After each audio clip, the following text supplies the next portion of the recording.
habla de la fe como el fundamento del cristiano. Eso no es discutible. La Biblia habla de la fe como el fundamento, la zapata del cristiano.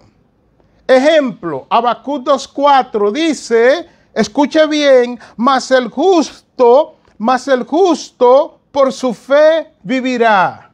Dice Habacuc 2:4. Desde ahí Pablo toma ese versículo y habla de la fe más adelante en sus cartas, pero partiendo de que la fe es el fundamento de la vida cristiana, del cristiano.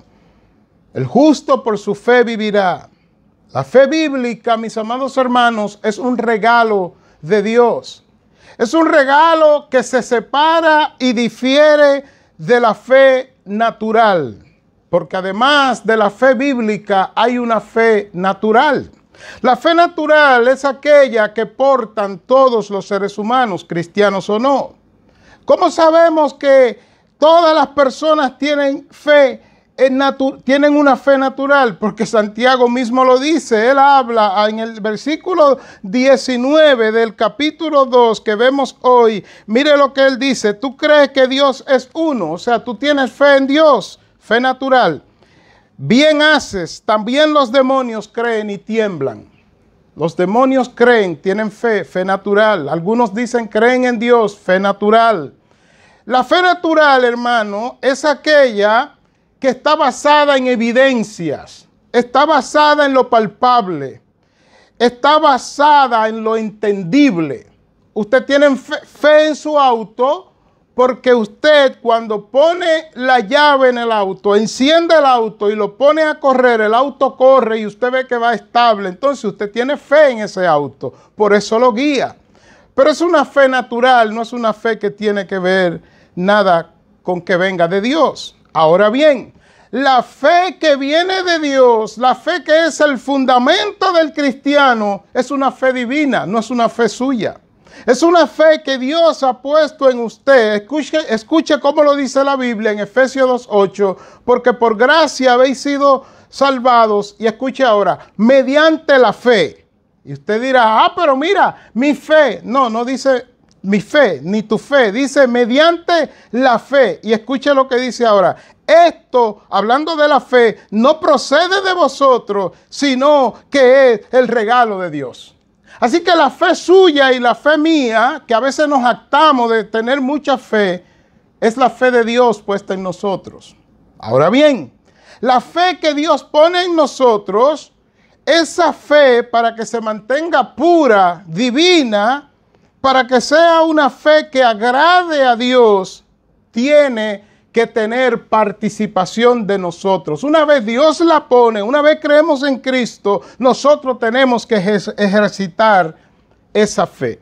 De eso trata el mensaje de hoy con el título, escuche ahora, la fe verdadera produce obras de bien hacia tu hermano. Ese es el título.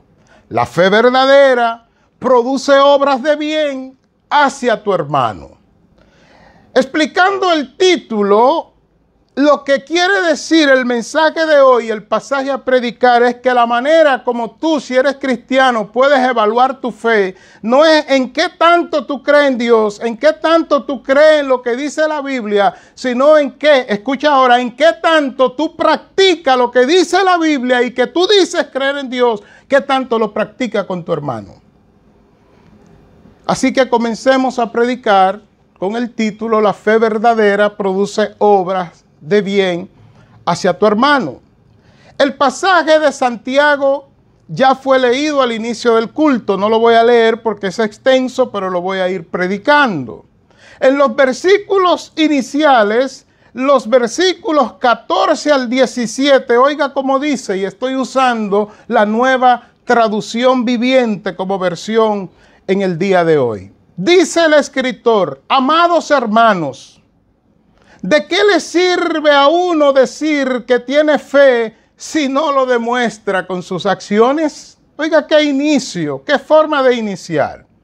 Y escuche cómo desglosa su argumento. ¿Puede esta clase de fe salvar a alguien? Yo creo que ya usted entendió que la expresión de Santiago deja no implícito, sino explícito que hay diferentes tipos de fe. Porque él dice, puede esa clase de fe, y si él clasifica la fe, es porque hay más de una fe. Ya lo dije al principio, en el versículo 15, él dice, supónganse que ven a un hermano o una hermana que no tiene qué comer ni con qué vestirse. Y escuche, y uno de ustedes le dice, adiós, que tengas un buen día. No tiene que vestirse, no tiene que comer, y le dice, que tengas un buen día, abrígate mucho y aliméntate bien. Y él añade, pero no le da ni alimento ni ropa. Y oiga ahora, como dice, ¿para qué le sirve? 17. Como pueden ver, la fe por sí sola no es suficiente. A menos que produzca buenas acciones, está muerta y es inútil. Hermano, dicho de una manera sencilla, lo que Santiago está diciendo es que la fe verdadera, esa fe que produce obras de bien hacia tu hermano, es una fe práctica. Cuando hablamos de práctica, también tenemos que decir que la fe verdadera, además de práctica, es una fe sensible.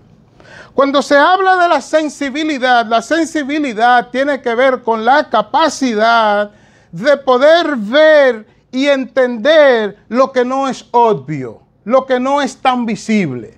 Hay personas que miran las nubes y dicen, va a llover como en 2 horas. Eso es sensibilidad. En este caso tiene sensibilidad hacia poder ver las nubes y ver lo que otros no pueden ver y decir, va a llover. Eso no es adivinación. Y así otras cosas que se pueden hacer a través de la sensibilidad. Así que la fe de la que está hablando Santiago en el capítulo 2, versículo 14 al 26, necesita ser práctica, pero también sensible. ¿Por qué práctica?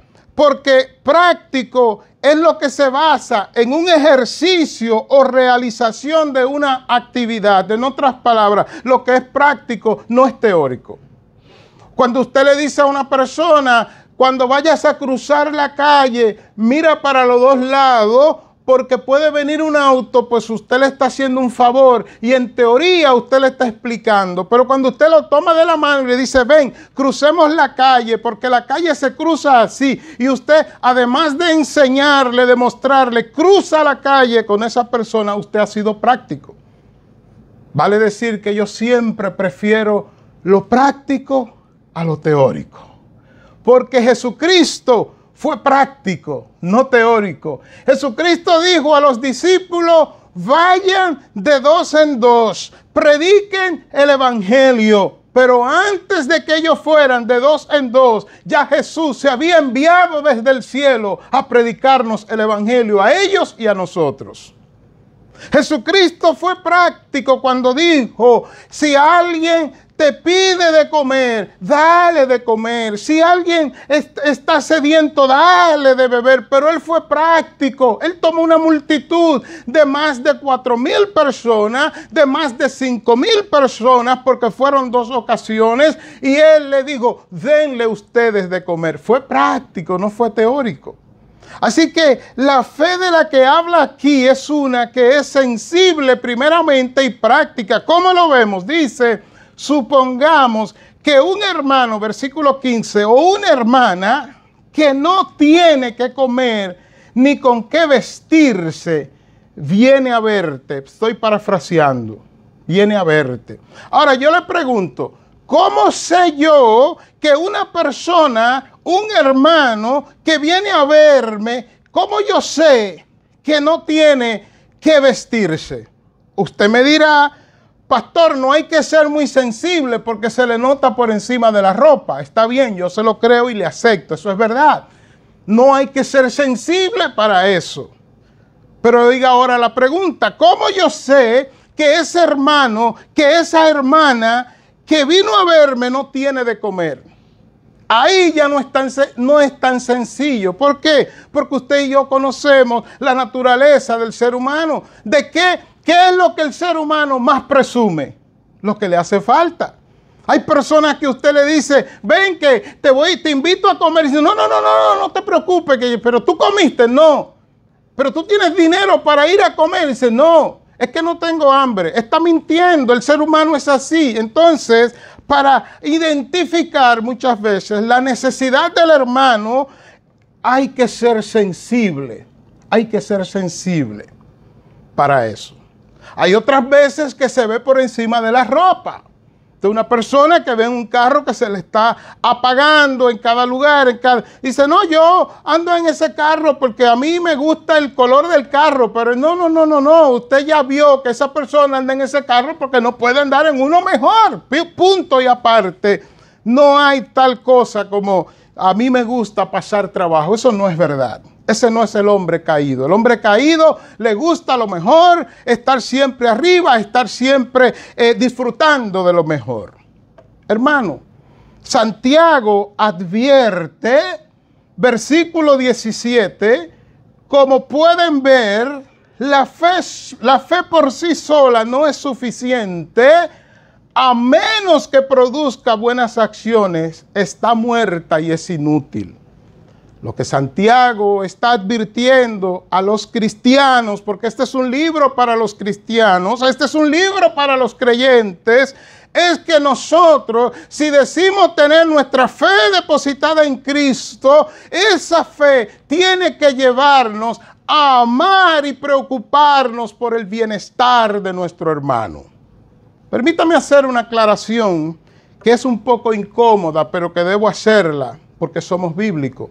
Este pasaje no habla de la relación de cristiano hacia inconverso. No habla de que el cristiano tiene que tener un cuidado especial por el inconverso. No habla de eso. El pasaje se circunscribe al trato que debe tener el creyente, que dice tener fe en Dios, que dice haber creído en Cristo y vivir para Cristo, hacia su hermano, que también fue representado en la cruz del Calvario cuando Cristo murió por él.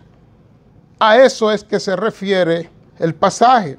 Así que Santiago nos deja saber que la fe de Dios tiene como objetivo mostrar la gracia de Dios y el amor de Dios a ese hermano. ¿Cómo lo sabemos? Porque él dice en la parte 14, dice que de qué le sirve a uno tener fe si no lo demuestra con acciones. Y cierra en el 13 diciendo que a menos que produzca buenas acciones, esa fe está muerta y es inútil.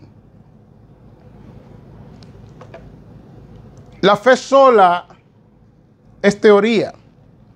El creer que una persona, que es tu hermano, que es tu hermana, tiene una necesidad y tú puedes sencillamente decirle, voy a orar por ti. Esa fe es una fe contaminada, es una fe que no es suficiente, es una fe vacía. Y es lo que él nos deja saber en los versículos que continúan. El 18 dice, ahora bien, alguien podrá argumentar, o sea, va a venir un teórico, porque siempre hay teóricos en la iglesia. Y dice él, algunas personas tienen fe, va a decir un teórico, otras buenas acciones. Y escuche la respuesta que da Santiago. Pero yo les digo, ¿cómo me mostrará tu fe si no haces buenas acciones? Y dice Santiago, yo le mostraré mi fe con mis buenas acciones. Y recalca en el 19, tú dices tener fe porque crees que hay un solo Dios. Y él dice, bien hecho. Pero es sarcasmo, no es que por eso está bien hecho, es un sarcasmo, porque él dice ahora, aún los demonios creen y tiemblan aterrorizados. Y después dice, cierra para que usted vea que es un sarcasmo. En el 20 él dice, qué tontería. ¿Cuál es la tontería? Decir que tú crees o que tienes fe sencillamente porque tú crees en Dios. Ah, no, de hecho, déjeme decir esto a propósito de la fe. Que hay hermanos que no entienden el concepto de fe. Y esto es un paréntesis. Hay hermanos que dicen, yo tengo fe que Dios va a hacer eso. Eso no es fe, eso es temeridad. Porque la fe no es saber que Dios lo va a hacer. Escuche, la fe es saber que Dios puede hacerlo y que aunque Él no lo haga, Él sigue siendo Dios y usted y yo seguimos siendo sus hijos amados por Él.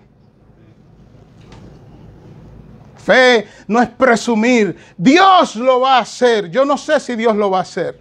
Dios va a sanar a ese hombre. Yo no sé si Dios lo va a sanar.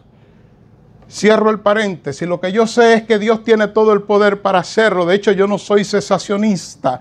Yo creo que Dios sigue dando dones a los hombres, usando a los hombres y derramando su poder a través de los hombres, pero sin comprometer su soberanía. Aleluya. Cierro el paréntesis.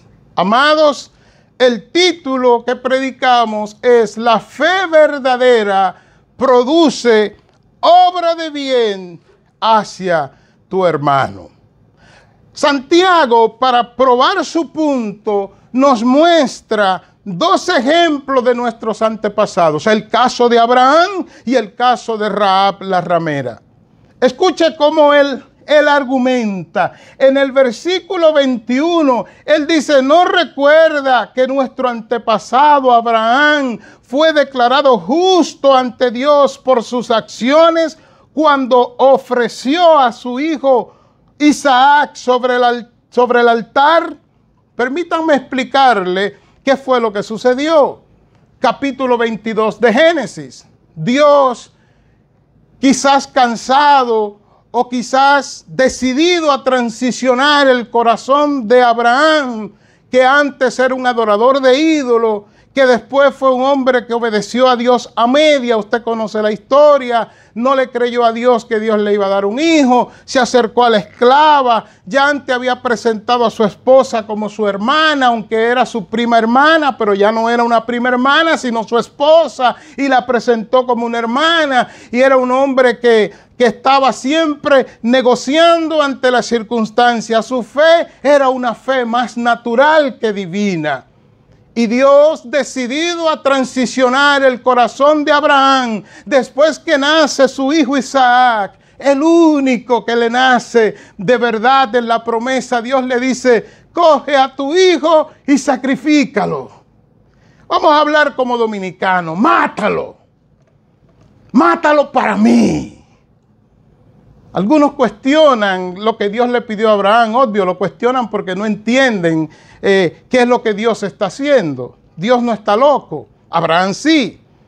Pero a propósito, es posible que usted y yo también. Entonces, mis amados, Abraham, escuche ahora, que ya conocía, sabía y entendía su antecedente de una fe a media, de una fe improductiva, de una fe no práctica, de una fe no sensible. Dice, si Dios me pide que sacrifique a mi hijo, Él sabe lo que está haciendo. Yo lo voy a sacrificar. Y haciendo la historia resumida, véala en el capítulo 22 de Génesis. Él sale a sacrificar a su hijo. Su hijo ve algo extraño y pregunta, le dice, Padre, ¿a dónde vamos? Y él dice, iremos y sacrificaremos y volveremos. El hijo dice, pero papá, yo veo el animal en que vamos. Veo la leña para sacrificar.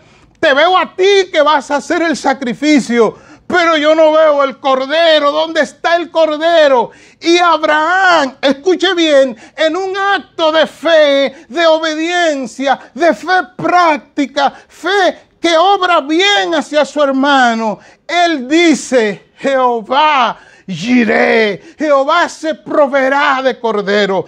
Él no sabía cómo iba a ser el final. Él sabía que había depositado una fe que antes era una fe tenue, una fe negociable, una fe natural. Ahora la convierte en una fe verdadera y real. Y dice que cuando el hombre iba a hacer el sacrificio, Dios lo detiene y le dice, parafraseo, nunca tuve la intención que sacrificaras a tu hijo. No es a este el que quiero que sacrifique. Al que sacrificaré más adelante es al mío. Yo mismo hecho hombre. Pero quería que tu fe transicionara. En otras palabras, es de ahí en adelante cuando se le llama a Abraham amigo de Dios.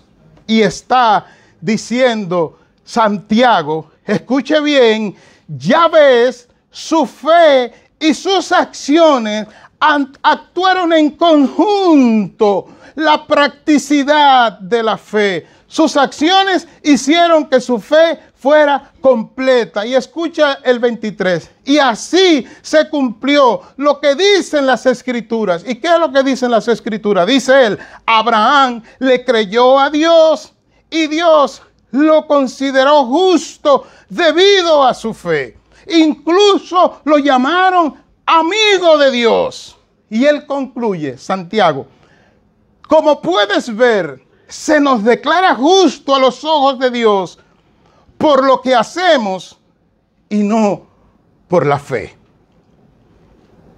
Yo creo que la pausa es merecida para que medite, pero también una breve explicación para cerrar lo de Abraham. Abraham fue un teórico por mucho tiempo, llamado por Dios para que sea padre de multitudes, para bendecir a todas las naciones en Abraham. Pero Abraham andaba, escuche bien, en guerras que no eran su guerra, en negocios que eran no su negocio, sino de su sobrino Lot, en problemas que no le competían. Todo porque su fe no era verdadera, no era genuina, porque no producía obras de bien hacia su hermano como tal. Hasta que él decidió ponerse en las manos de Dios y decir, a costa aún de sacrificar a mi hijo, voy a hacer que mi fe sea productiva. Y desde ese día, Abraham fue amigo de Dios, caminó con Dios y Dios no le negó nada. ¿Quiere usted que Dios no le niegue nada? Practique su fe, sensibilice su fe hacia las necesidades de su hermano, de su hermana. Si no bastara el caso de Abraham, entonces Santiago se mueve a un terreno movedizo. El caso de Rahab la ramera, Josué capítulo 2. Josué, el sucesor de Moisés, manda a 2 espías para que entren de incógnito en la tierra que ellos han de poseer. Y ellos, para cubrirse, entran a la casa de una mujer que tenía licencia para recibir hombres. Si tenía licencia para recibir hombres, usted sabe ya qué profesión tenía, era ramera. Y el rey consentía eso, porque en ese entonces, al igual que ahora, se vivía con la premisa de al pueblo pan y circo. Y ella era parte del circo. Deja a los hombres que se diviertan. Y entraron estos 2 espías a la casa de Rahab la ramera, de incógnita. Pero alguien los ve, del servicio de inteligencia, los ve y van donde el rey corriendo y le dicen, rey, hay 2 espías que vienen de lo de Israel. Han entrado de incógnita, vienen a explorar la tierra y han entrado a la casa de la mujer esta. Se están divirtiendo, están allí. Y el rey dice, vayan, tráiganme a esos hombres. La mujer, que tenía fe natural porque no era servidora de Dios, y eso nadie lo discutiría, cuando vio a los edecanes, los sirvientes, los militares del rey que tocaron la puerta y que fueron a buscar a los espías, esta mujer sensibilizó su fe, transicionó su fe, cooperó en la fe de Dios puesta en ella y les dijo a los espías, escóndanse aquí, que suban al tejado, suban al techo, yo voy a ayudarle a resolver este problema. Y fue y atendió con su sabiduría, si se puede decir, de prostituta, de engañahombre, a aquellos militares. Y le digo, sí, yo recibí a 2 hombres, eran de esta forma, de esta manera, yo recibí. Yo no sabía que eran espías, ellos querían mi servicio y se los di, pero se fueron. Por cierto, se fueron por ahí. Si ustedes corren, lo van a alcanzar. ¿Y qué hicieron ellos? Corrieron, pero los espías estaban guardados por ella. ¿Cuál es la aplicación de eso a nosotros?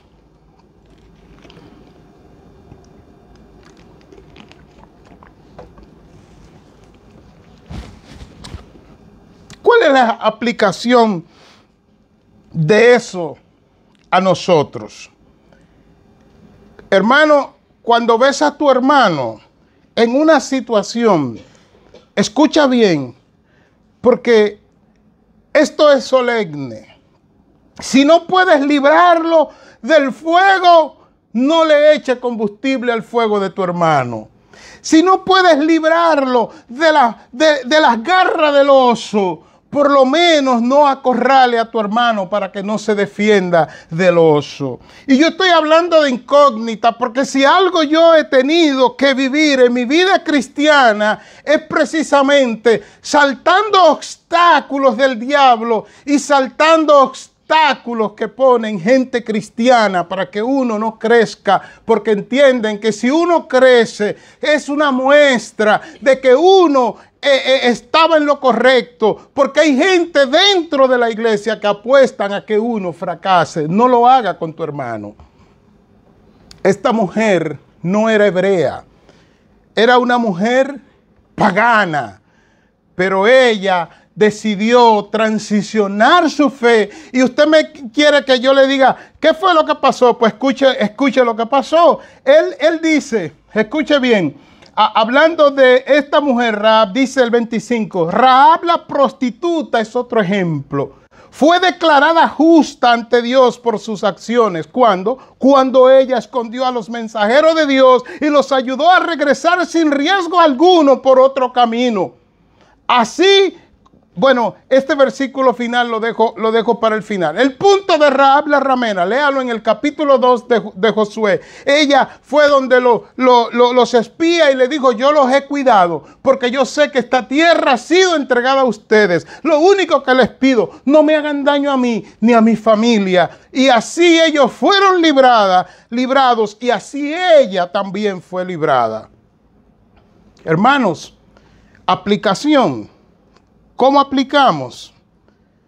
Seamos conscientes que a veces nosotros estamos tan cargados, tan ocupados con nuestros propios problemas, que en ocasiones, no por maldad, no por dejadez, no porque queremos que el hermano fracase, ignoramos nuestra responsabilidad ante ese hermano que fue lavado como tú, como yo, lavado con la sangre de Cristo, y que, escuche bien, aún a costa de nuestras necesidades, nosotros tenemos que ser solidarios.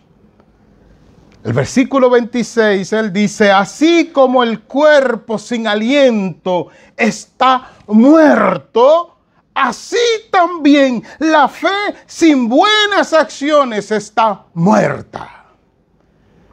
Poniendo eso en nuestro idioma más claro, la fe que no produce bien hacia tu hermano es una fe muerta, es una fe sin propósito.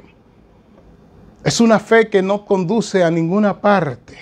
Yo quiero concluir sugiriendo que la forma que nosotros podemos cumplir esto, porque queda una pregunta ahora que el mensaje debe responder para que sea un mensaje completo. Y con eso concluyo. La pregunta sin responder aún es, yo quiero que mi fe sea verdadera y que produzca buenas obras, obras de bien hacia mi hermano, pero ¿cómo lo hago? Que el texto no dice cómo hacerlo. Yo te voy a decir cómo hacerlo. Hay 3 preguntas que cuando tú veas a tu hermano, no lo dejes ir sin hacérsela. Cuando veas a tu hermano, antes de orar, antes de darle algo, antes de decirle cuánto lo ama, pregúntale a tu hermano, pregúntale a tu hermana, pregúntale a tu pastor si quiere, ¿cómo te sientes? ¿Qué necesitas? ¿En qué te puedo ayudar? Te sorprenderás, mis queridos hermanos, que hay personas a tu lado, hermanos tuyos, que sencillamente lo que necesitan muchas veces es un abrazo. Otras veces, un paréntesis, yo no promuevo ni predico abrazo de hombres a mujeres. Punto y aparte. Estoy hablando en el espíritu y a hombres y a mujeres del espíritu. Yo promuevo abrazos entre mujeres y abrazos entre hombres. Punto y aparte. Pero hay muchas veces que tu hermano lo que necesita de ti es que le des 10 minutos para que lo escuche. Porque ese hermano ha pasado una vida o ha pasado algo en su vida que no ha sido entendido ni comprendido. Y tú no tienes que hacer una gran inversión, pero para tú hacerla y que tu fe sea productiva en el bien para tu hermano, tienes que conocer a tu hermano. 3 preguntas, que no son 3, es una, pero compuesta de 3 partes. ¿Cómo estás, mi hermano? Lavado, lavada con la sangre de Cristo. ¿Cómo estás? Algunos te van a decir, tengo un dolor en un pie que no puedo caminar. ¡Wow! ¿Y cómo te pasó? ¿Cómo te sientes ahora mismo? Ahora mismo tengo dolor, no puedo caminar. Entonces muchas veces el resultado de esa pregunta, oye, ¿cuál va a ser? Que tú vas a decir, pero quizás por eso cuando entraste por la puerta no me saludaste. Sí, tienes razón, yo entré ciega del dolor, pero ya tú estabas juzgando a tu hermano porque tu hermano no te había saludado. ¿Ves cómo funcionan las 3 preguntas? ¿Cómo estás, mi hermano? ¿Cómo te sientes? ¿En qué te puedo ayudar? Y entonces hay ocasiones que tú podrás decir, justo aquí tengo lo que tú necesitas porque ya Dios me lo suplió, lo comparto contigo. Otras veces tendrás que decir, mi hermano, mi hermana, ven y oremos y busquemos dirección de Dios a ver dónde encontramos la solución a tu necesidad. Pero hermano, hermana, quiero concluir como concluye Santiago, versículo 26. Así como el cuerpo sin aliento está muerto, así también la fe sin buenas acciones está muerta. La fe que no produce bien para la vida de tu hermano no es una fe genuina, no es una fe fundamentada en Cristo. Señores,